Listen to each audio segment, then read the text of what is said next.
ইরানের নবম প্রেসিডেন্ট হিসেবে মাসুদ পেজেশকিয়ানকে নিয়োগ দিয়েছেন দেশটির সর্বোচ্চ নেতা আয়াতুল্লাহ আলী খামেনি। রোববার ২৮ জুলাই আনুষ্ঠানিকভাবে তাকে এ দায়িত্ব দেন তিনি। মঙ্গলবার ৩০ জুলাই বিভিন্ন দেশের প্রতিনিধিদের উপস্থিতিতে পার্লামেন্টে শপথ নেবেন নতুন প্রেসিডেন্ট।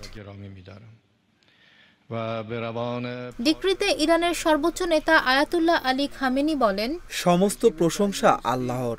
তিনি আবারও ইসলামী প্রজাতন্ত্র ইরানের জন্য সম্মান এনে দিয়েছেন। জনগণ ও কর্মকর্তাদের প্রচেষ্টায় প্রেসিডেন্ট নির্বাচনের পরীক্ষা সম্পন্ন হয়েছে। জাতির নির্বাচিত ব্যক্তি এখন তার গুরুদায়িত্ব নিতে প্রস্তুত। তিনি আরও বলেন, আমাদের মহান জাতির ইচ্ছার ভিত্তিতে আমি জ্ঞানী, সৎ, জনগণমুখী ও বিদ্বান ডক্টর মাসুদ পেজেশকিয়ানের জন্য জনগণের রায়কে সমর্থন করছি এবং তাকে ইসলামী প্রজাতন্ত্র ইরানের প্রেসিডেন্ট হিসেবে নিযুক্ত করছি।